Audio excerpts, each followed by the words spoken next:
Chapter 31. A man called Ove backs up a trailer. Again. The next morning, after letting the cat out, he fetched Sonia's father's old rifle from the attic. He decided that his dislike of weapons could never be greater than his dislike of all the empty places she has left behind in their silent little house.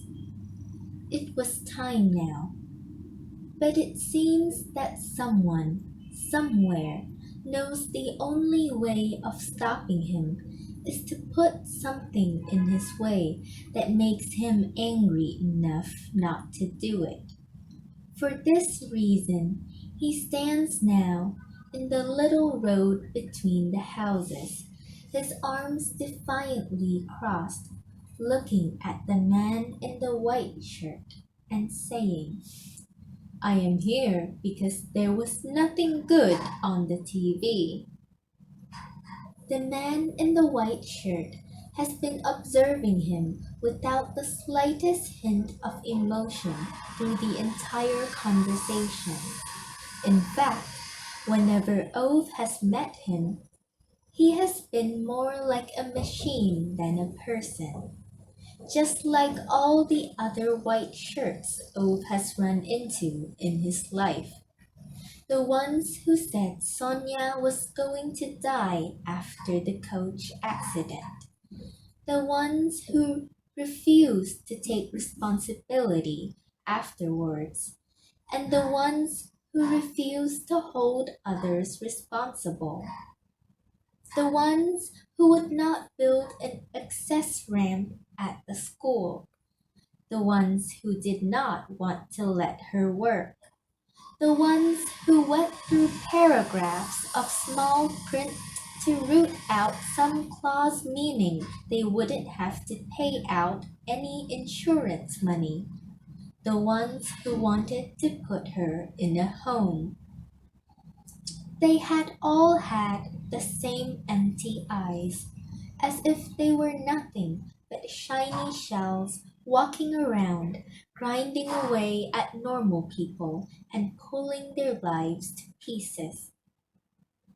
But when Ove says that thing about there being nothing good on TV, he sees a little twitch at the temple of the white shirt. A flash of frustration, perhaps, amazed anger, possibly, pure disdain, very likely. It's the first time Oath has noticed that he's managed to get under the skin of the white shirt, of any white shirt at all. The man snaps his jaws shut, turns around, and starts to walk away. Not with the measured, objective steps of a council employee in full control, but something else, with anger, impatience, vengefully. Ove can't remember anything having made him feel so good in a long, long time. Of course, he was supposed to have died today. He had been planning to calmly and peacefully shoot himself in the head just after breakfast. He tidied the kitchen and let the cat out and made himself comfortable in his favorite armchair. He'd planned it this way because the cat routinely asked to be let out at this time. One of the few traits of the cat that Ove was highly appreciative of was its reluctance to crack in other people's homes. Ove was a man of the same ilk. But then, of course, Hervane came banging on his door as if it were the last functioning toilet in the civilized world. As if that woman had nowhere to wee at home. Ove put the rifle away behind the radiator so she wouldn't see it and start interfering. He opened the door, and she more or less had to press her telephone into his hand by violent means before he accepted it. What is this? Ove wanted to know. The telephone held between his index finger and his thumb, as if it smelled bad. It's for you, groaned Parvani, holding her stomach and mopping sweat from her forehead even though it was below freezing outside. That journalist! What do I want with her telephone? God, it's not her telephone, it's my telephone. She's on the line, Parvani said impatiently. Then, before he could protest, she squeezed past him and headed for his bathroom. Yes, said Ove, lifting the telephone to within a couple of inches of his ear, slightly unclear about whether he was still talking to Parvane or the person at the other end. Hi! Yelled the journalist woman, Lena. O felt it might be wise to move the phone farther away from his ear. So, are you ready to give me an interview now? She went on in a gung-ho tone. No, said Ove, holding the telephone in front of him to work out how to hang up. Did you read the letter I sent you? Or the newspaper? Have you read the newspaper? I thought I'd let you see it so you can form an impression of our journalistic style. Ove went into the kitchen, picked up the newspaper and letter that Adrian Fellow had bought over a few days earlier. Have you got it? Roared the journalist woman. Calm yourself down. I'm reading it, aren't I? Ove said out loud to the telephone and leaned over the kitchen table. I was just wondering if, she continued valiantly. Can you calm down, woman? Ove raged. Suddenly, out the window, Ove noticed a man in a white shirt in a Skoda, driving past his house. Hello? The journalist woman called just before Ove flew out the front door. Oh, dear, dear, Parvani mumbled anxiously when she came out of the bathroom and caught sight of him careering along between the houses. The man in the white shirt got out of the Skoda on the driver's side outside Rune and Anita's house. It's enough now, you hear? You're not driving your car inside the residential area. Not another bloody yard, you got it? Shouted Ove in the distance, long before he'd even reached him. The little man in the white shirt, in a most superior manner, adjusted the cigarette packet in his breast pocket while calmly meeting Ove's gaze. I have permission. Like hell you do. The man in the white shirt shrugged, as if to chase away an irritating insect more than anything. And what exactly are you going to do about it, Ove? The question actually caught Ove off balance. Again, he stopped, his hands trembling with anger, at least a dozen pieces of invective at his disposal. But to his own surprise, he could not bring himself to use any of them. I know who you are, Ove.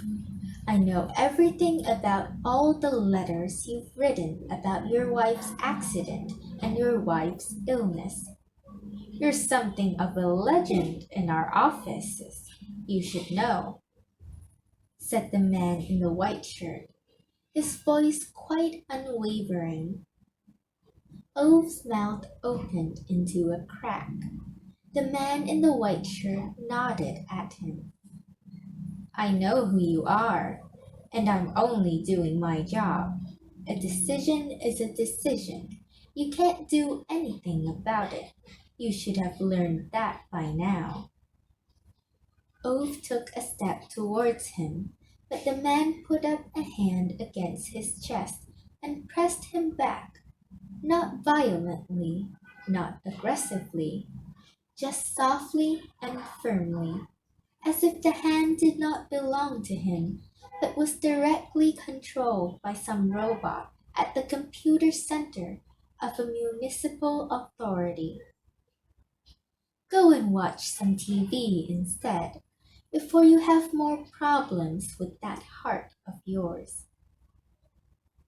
On the passenger side of the Skoda, the determined woman, wearing an identical white shirt, stepped out with a pile of paper in her arms.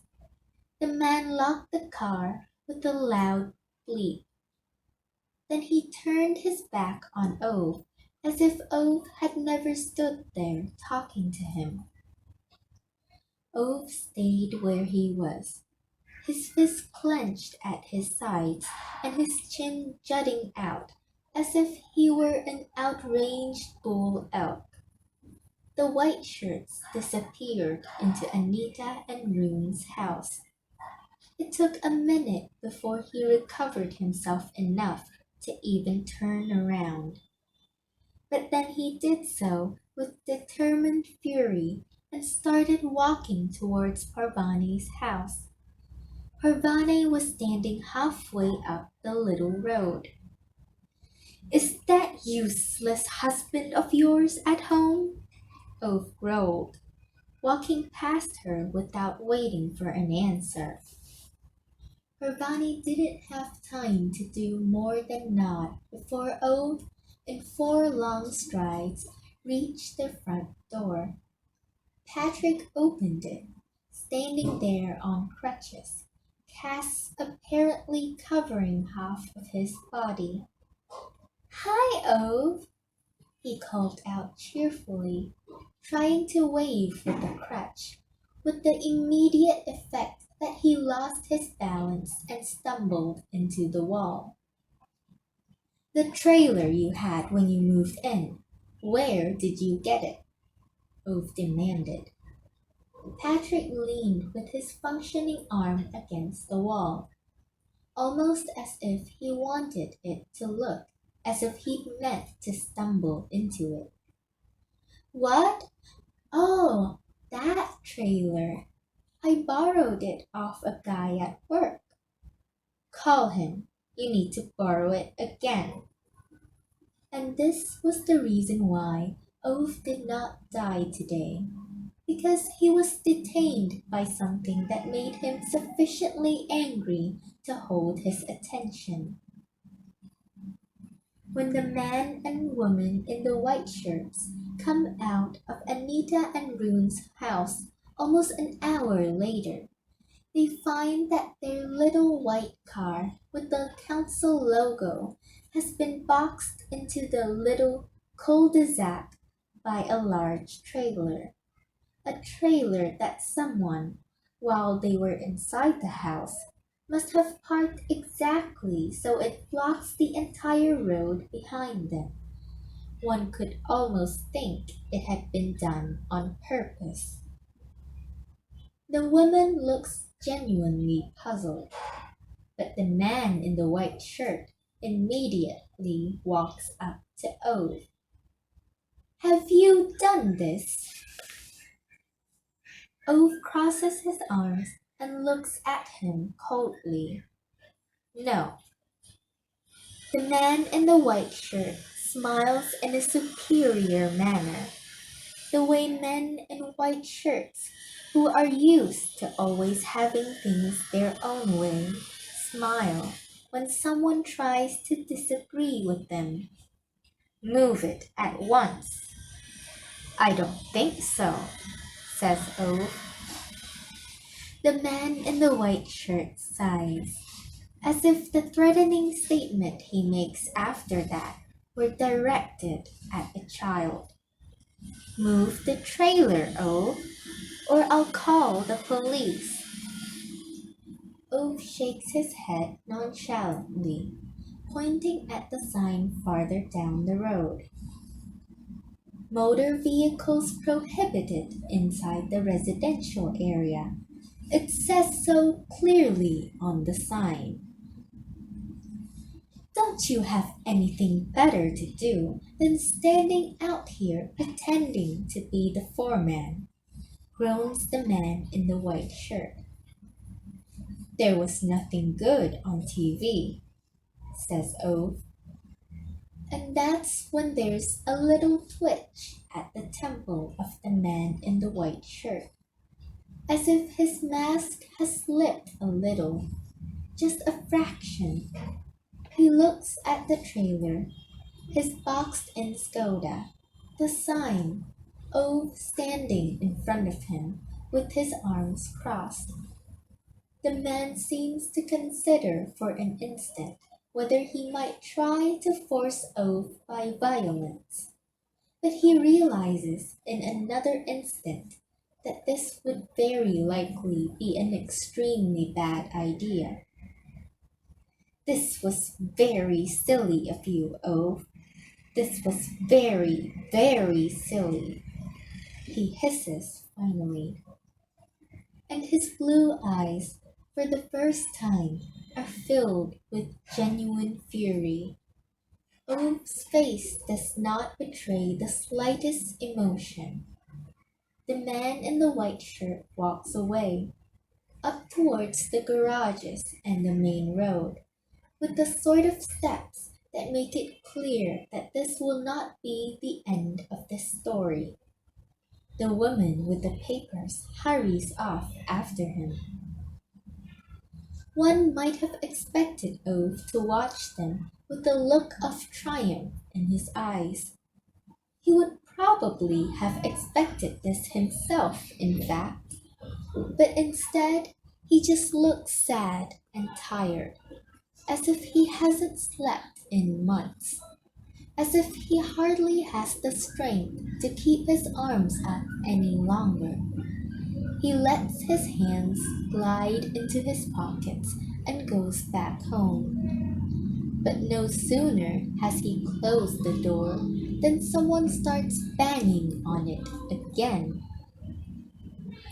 They're going to take Rune away from Anita, says Parvani urgently, snatching the front door open before Ove has even reached the handle. Ove snorts tiredly. The resignation in his voice clearly takes both Parvani and Anita, who's standing behind her, by surprise. Maybe it also surprises Ove.